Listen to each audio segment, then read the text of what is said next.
Yeah, I mean, meditation is such an amazing tool that fortunately I think it's starting to get more mainstream with the different apps and all that. But it's it's like working out, lifting weights, but for your focus, your attention, and just your overall spiritual well-being.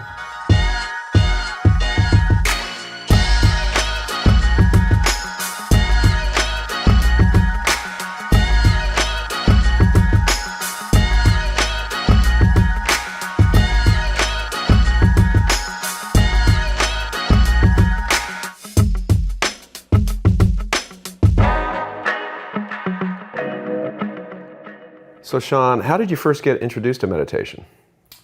So that's a good question. In high school, I think my senior year, a buddy of mine and I both read Zen and the Art of Motorcycle Maintenance, and that resonated, and I started diving into different books like that. And I started working one off season with like a Qigong guy who had me doing some different things, and one of them was meditation. And so I started messing around with a little bit, and I did it more as a player, more of an active meditation. Like I wanted to pull it. I viewed baseball as kind of my arena to learn about life, and vice versa, right? So I try to implement it into my work as a hitter and off the tee and different things on the field as well. And early on in your career or later? Or? So I read more about that stuff probably in the minor leagues, and then I would say about 2-3 years into the big leagues, I'm like, well, this stuff makes sense because it's more active. The Qigong is a little more active, and if I could just implement this into my hitting preparation, and as well as other things on the field, just like getting focused when you step in, having like a circle on the field, and it's like I step in here and now I'm focused, and I step out, kind of breathe, look around, look in the stands, boom. And so like having those types of rhythms. Oh, got it. Interesting. Yeah, so it's more active. So you brought it to the game itself. I brought it into the game. Yeah. And also when you were hitting off a batting tee, there was a meditative quality to that as well, right? Without a doubt, and I loved it. It was my favorite part of the day, really, because it was a meditation. I would put the ball on the tee the same way, with the seams facing the same way, take a breath, and then hit it, just really feel the motion, and listen to the sound of the ball hitting the back of the net. It kind of sounds like a swish, in basketball. So you get all this feedback, this physical feedback, both, with the motion of the swing, but the sounds, the smells of the batting, all these things I think contributed to creating something where you're in the moment and not, thinking as much. And do you take that thing that's in the batting cage or on the batting tee and in a game kind of try and get yourself into that same exact mindset? Yeah, I definitely. I had years where I actually did like more of a sitting meditation in the back at a certain time each night. Mm-hmm. But yeah, I did try to do that, and I try to do it on the field as well, because there are times, people always think about hitting slumps, but there's times you kind of go in fielding slumps where you make an error, and then you sort of feel like a little uncomfortable in between, a line drive, should I go catch it? I don't want to make another, so you get these. Right. So I would try to, and one part of this was from a guy named Ken Revisa, who was a professor of this type of mindset at Cal State Fullerton that worked with the Dodgers. He worked with a bunch of teams. And so his whole thing was, okay, have this circle, step into the circle, breathe, step out, and create these little moments that are sort of sacred. Take you into that space. Take you into that space, yeah. And I was very big on having cues, physical cues. So to have, in my mind, this circle that I could step into, and then, whatever's going on in my life. So yeah, I can go on the field, I just struck out, and I'm like, worried about it, thinking about it. You see guys now feel going like this with their swing, thinking about it, and then it's like, okay, I step in that circle, now I'm in the moment. I can step out, you step out and you can think about it. Or, after a strikeout, go back in the dugout, and you can think about all you want, but with your helmet on. But as soon as you take your helmet off, it's over. Like things like that. Oh, interesting. Easier said than done. Right. But that was the idea. Those were the types of things. Trigger points, yeah. And that's all sort of stems off of some form, I think, of meditation, because it's about, kind of like the breathing and just the focus on, whatever it is that's physical to help you as well. Now, you had what is arguably the greatest hitting performance in a single game in the history of baseball, when you hit 4 home runs against the Brewers and a single and a double, but you were in a slump right before that. Did you find yourself getting on that batting tee a little bit more, or did you increase the level of preparation to kind of break you out of that slump, or is it just More meditation? Yeah, like is there anything that you did differently when you knew in the preceding slump that led up to that? So yes, there is. Whenever there's a lot of ups and downs as a hitter, and so I would work different things in my swing. You watch some film and do all this, just like a quarterback. You're watching film and all that. Yeah. But I had a couple extra things that I would do that maybe were once or twice a year that were sort of like emergency. And one of the ones that I did do, the manager told me, hey, Saturday we're at home. I was 0 for like 15 at the time. Take the day off, which was a rare thing for me. So I just went in the cage, and that day I called it hitting to exhaustion. So it actually is good for golf as well. So usually you hit for 5, 5-10 minutes at the most. I would hit for like 30 or 45 minutes without stopping. And it got to the point where I was so tired that finally, I'd feel terrible. And all of a sudden you're swinging. And then you kind of have a breakthrough where you're just like, it's like trying to fall asleep at night where all of a sudden you're just like, your mind's spinning. And then finally you're just like exhausted and you just fall asleep. And it's kind of like that. And all of a sudden the feel started to come. Oh, interesting. It started to come. So I'd do that a couple times a year. It was, when you're playing all the time, then you kind of feel sore the next day, and you can get hurt, shoulders and things like that. But that was sort of an emergency move that I would do when I was really struggling. And just the mere fact of doing that emergency move reset you and maybe got you back to more which is what meditation does, right? It gets you to baseline, to centers you to your authentic self, right? Exactly. And I think in this case, it's what meditation is too, is really trying to separate from your thoughts, right? Yes. So to be able to watch them from space, as opposed to being like, I'm in this. So that's what the hitting to exhaustion was doing, is just like your mind's spinning, like, oh, that's bad, you're doing this, you're doing that, and just keep hitting, and you sort of hit through it, and finally your mind just shuts up. You're so tired that you can't do the self-talk. You're just tired, you're physically tired, and then you get, and mentally tired. And you're mentally tired, and then all of a sudden you just start like, you get in a rhythm. It's like, whew. And it works actually in the driving range too.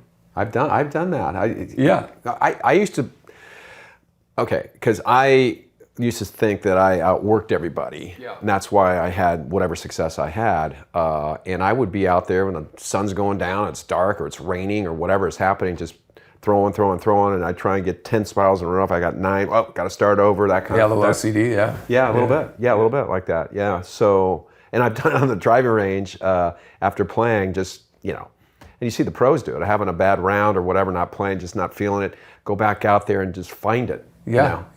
And the other little trick, which is kind of it's a strange, I had some strange ones, right? But it was kind of, I just go to the cage and hit right-handed, because I felt so bad right-handed that comparatively I felt good when I switched back to left-handed.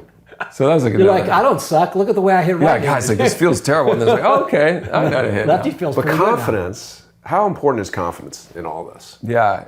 I mean, it's huge. It's huge, but you can't fake it, right? It's not No, you can't. Yeah, and that's what's interesting with life in general, is like all the things that you kind of know, you can't ever fake it. When you're single and you want to meet someone, it's like you can't just like wish it has to happen, right? Organically, and that's kind of the same, I think, with but thinking the possibility of it being able to happen and happening for you in your life, and seeing that's where visualization comes in. Right. I believe is more opportunity for those things to come into your circle, your being. Yeah, and visualization is kind of funny. I bounced around with that throughout my career. Like sometimes I kind of felt like it would create more stress for me, because I wanted to figure out how to like do things that were, because this hitting is, I'm struggling, it's causing me all this anxiety. So to visualize it is just throwing me more into that world, even if then you kind of have like, you're visualizing it and then like something bad happens. So like, wait, I'm supposed to be visualizing good stuff, but So I just like, okay, I want to get it completely away from it and just do like regular meditation. I think visualizing and not so much detail about swinging, just seeing yourself hit the ball out of the park or throwing touchdowns, and the feeling that gives you. The feeling, that's what I was going to say. The feeling. Yeah, I think that's better. That's better. Yeah. How that feels, and as opposed to, am I swinging this way, or am I swinging that way, or whatever. What's my technique? How far am I striding? None of that stuff. Right. Right. How about the flip side? What the skipper wanted you to do was take the day off. Yeah. Do you ever just walk away from it for a while good too, point, and just instead of like going to work, maybe you do need a day off? But without a doubt, there's definitely plenty of days like that too, where the manager just says, "Hey, take it off. Don't pick up a bat," and those are great too. And to sit there and know that you're not going to pinch hit, you're just. And then, of course, it gets to the situation where, like, geez, like, I'm probably going to pinch hit. But I'm looking at the scoreboard, it's like, no one left, and we got, But, yeah, no, I think those days are huge. And I think it's hard for fans sometimes to understand, like, what's one day of sitting on the bench going to do for you. But when you're playing every day, it's to put on the uniform and not feel the stress can be like a little bit of a trigger to break through. Because it's even when I was getting booed at home at times, wearing the white uniform felt different than wearing the gray uniform, right? So little things make a big difference in the confidence, and especially when the difference between success and failures is that, Yeah. Well, in baseball, it is. It's even less than that. Fractions. Right. That's the crazy thing, right? Yeah. No, I mean, It could be a bad break. It could be, who knows what it could be. It could be anything and out of your control. Well, there's so many times too where you see a guy, and I've had it happen to me many times, where you're 0 for 15 or whatever, and then the pitcher throws one up and in, and you try to get out of the way, and it's a check swing bunt down the third baseline for a hit, and then you break out of your slump because you got that hit. You're like on base, right? Yeah, no, it does. It counts as a single no matter how you hit it. Single. Right. Exactly. So there's. Well, what about the flip side? If you just hit it the bejesus out of the ball, but right at somebody? Yeah, and I tried to. I mean, it bothers you. It bothers you a ton. But no, I tried to focus on the process. That was always the goal. Okay, if I hit a hard one hopper at the second baseman, that was probably not the swing I wanted, because then I was coming around the ball or whatever. But if I hit the right swing, took the right swing and hit the ball in the right with the right flight path and all that, then I tried. It's hard because the results are so important to everybody. I tried to accept that as a success, but it was tough. Yeah. You had an amazing career, but like all careers, it's not all glamorous and positive. There, like we've talked. So, but meditation's helped you. How much do you think it's contributed to your success overall? I think I get bad with it. In baseball and in life. In life, yeah. I should be doing more of it. I go through stretches where I get pretty good, just like working out. There's times where all of a sudden it's like a practice. Yeah, without a doubt. But understanding, I think, just even remembering when you're driving the car to like be present and feel the steering wheel and just not just be drifting. Even remember that if it's like once every couple months is like, oh, geez, why don't I remember this more? So it's just a constant. Our life is so crazy, especially with social media now, and we have our phones attached. We're always somewhere else. The goal is to have more moments of separating and just being present. And meditators are going to have a lot more than non-meditators. So I think it's crucial for just happiness, well-being, and creativity. Hey, Paul. Yeah. This is the part where we're supposed to tell people to like and subscribe to our YouTube channel. Okay, will you please do that then? I mean, Yeah. if you enjoy it, Yeah. please do. And if you don't, do it anyways, because we need your help. We do.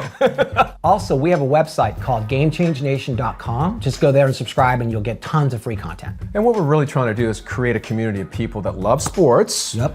And the great lessons that we learn from sports, but we want to hear from you. We do. So we're going to have a bunch of social media pages, from TikTok to Instagram to Twitter to Facebook. Instagram, I probably already said all of them. Please join them and tell us your stories. We'd love to hear from you. Oh, and we wrote a book. Oh, Forgot about that. Forgot that. The book is called Thru the Tunnel. It's available on Amazon now. If you go straight down here to this link that you can see below us, you will be able to purchase it. We'd love it if you could do it. Thank you very much. Thanks, guys.